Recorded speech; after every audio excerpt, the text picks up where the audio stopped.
The courtroom was so quiet you could hear the clock.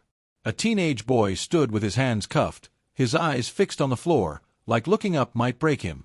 Across the bench, the judge inhaled, lifted the file, and spoke the words everyone was waiting for. On the charge of felony murder, I sentence you to life. A gavel cracked. And then, he lifted his head. Her heart stopped. That face. That bracelet. He wasn't a stranger. He was her son's best friend. Beat. Before we dive in, like, share, and subscribe for more true-to-life lessons and jaw-dropping twists that prove truth always finds a voice. Judge Naomi Ellis had learned to keep her heart steady. The bench required it. Papers and facts. Procedure and verdicts. But the case of State versus Jamal Carter, a 17-year-old from East Park, had been brutal. A corner store blaze. A life lost upstairs. A shaky ID from a night clerk. A hoodie on a grainy camera. An overworked public defender. The jury deliberated for days. And now, judgment. Life, she said, the word heavier than the gavel. Gasps, a sob, a shouted no, from the back. The boy looked up at last. And the judge saw a thin leather bracelet with a crooked blue bead. Her breath snagged. Liam's bracelet. Her son had made 3 of them last summer at the church picnic. One for himself, one for her, one for his best friend who helped him carry the cooler. The boy's eyes, Jamal's eyes, finally met hers. Not angry, not pleading, just stunned. Names in case files were never people. They were placeholders, typed lines between allegations and exhibits. Jamal Carter, the docket read. But Jamal was the kid who fixed Liam's bike chain during a sudden rainstorm. The boy who asked, "Ma'am, do you need help with those groceries?" He'd stood in Naomi's kitchen once, laughing with Liam about air-fried plantains and whether ketchup counted as a sauce or a sin. How did she not see it? The file said, J. Carter. The hoodie hid his face in the photos. His hair was cropped shorter now. In her courtroom, he never looked up. And judges aren't supposed to see beyond the file. But now she saw too much. The gavel still rang in her ears. Naomi's hand moved for the next line, the formal remand order. But her finger hovered. Conflict. Bias. The law hated surprises. She glanced at the clerk. The bailiff. The defense. And then she did something she had done only once before. She stopped. Clerk, please mark a temporary stay of commitment pending clarification from the court. Counsel, approach. A ripple of confusion traveled the wooden pews. Defense counsel, whispered line for VO if desired. Your Honor, what's happening? Prosecutor, low. Your Honor. Judge Naomi, measured. I have just recognized the defendant as someone with a personal connection to my family. I should have recognized it sooner. I did not. The court is issuing a short stay while I enter a formal recusal. A different judge will take jurisdiction immediately. Beat. Bailiff, secure the defendant in holding. Do not transport until the assignment judge issues orders. Shuck. Murmurs. Cameras clicking. A headline being born. Judge sentences teen to life, then admits he's her son's best friend. Naomi set down the file. Her hands finally trembled. She stepped off the bench to the sterile hallway, the place where the smell of coffee and toner meets the weight of decisions you can't unsay.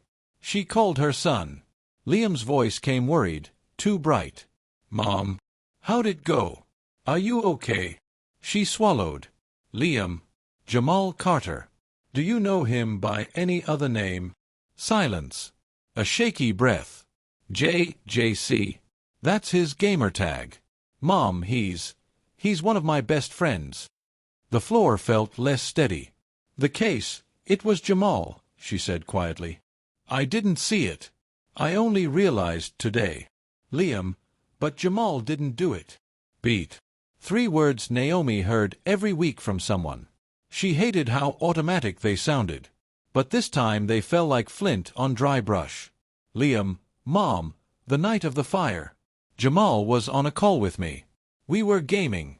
He had his camera on for a while because his mic was glitching. Remember I told you? He spilled juice and we laughed for 10 minutes. I'll find the recording, the logs, whatever you need.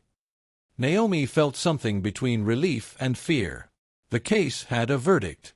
The sentence was in the air. The law could be corrected, but only if truth met procedure before the gears locked. Liam, listen to me. I am recused. I cannot touch this case again. But you can give anything you have to his attorney. Do it now. In the holding cell, Jamal sat on a metal bench, staring at the floor he would almost certainly see for decades. A guard placed a paper cup of water beside him. He didn't cry. He didn't rage. He just kept hearing the gavel ricochet like thunder in a small room. And that look on Judge Ellis's face, the sudden recognition, the shock.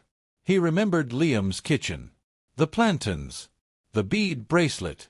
The laughter. How did life bend so sharp, so fast? He whispered to no one. I didn't do it. The words floated up and dissolved like breath on glass. By evening, the case had been reassigned to Judge Rivera, older, spare with words, allergic to cameras. Defense counsel, Ms. Atkins, visited Jamal in holding. Listen, she said, a recusal was entered. It helps, not your sentence, not yet, but the optics. We can file a motion for a new trial if we have new evidence. Do you have anything we didn't show the jury? Jamal shook his head. I told you. I was home. On call. Gaming. With who? Liam Ellis. Atkins blinked. The judge's son? He nodded. She rubbed her temples. We'll tread carefully. But if there are call logs, camera captures, game server records, anything with timestamps, we fight. She left with a plan and the sick feeling of fighting a mountain with a spoon. Liam tore through cloud folders, Discord chats, and game logs. He remembered the spilled juice because Jamal laughed so hard he had to mute. He remembered the orange hoodie with the cracked zipper Jamal wore, because Liam joked it looked like a traffic cone. He found the server logs. He found a screen recording saved by accident when he hit a hotkey. The date stamp matched the night. But the prosecutor's timeline claimed Jamal was 6 blocks away at 10:11 p.m., captured by a shaky corner store CCTV as the blaze began. Liam's recording showed Jamal on camera at 10:10, in his bedroom, orange hoodie, the cracked zipper flashing when he reached for the mic. Could he have sprinted 6 blocks and lit a fire in a minute? No, unless the timestamps were off. Liam stared at the blinking cursor. He messaged Ms. Atkins. I have video with timestamps. I think the store camera time is wrong. She replied instantly, bring everything. 2 days later, in Judge Rivera's courtroom, Atkins moved for leave to present newly discovered evidence and to stay the commitment pending post-trial relief. The prosecutor objected. Your Honor, the jury considered the store footage.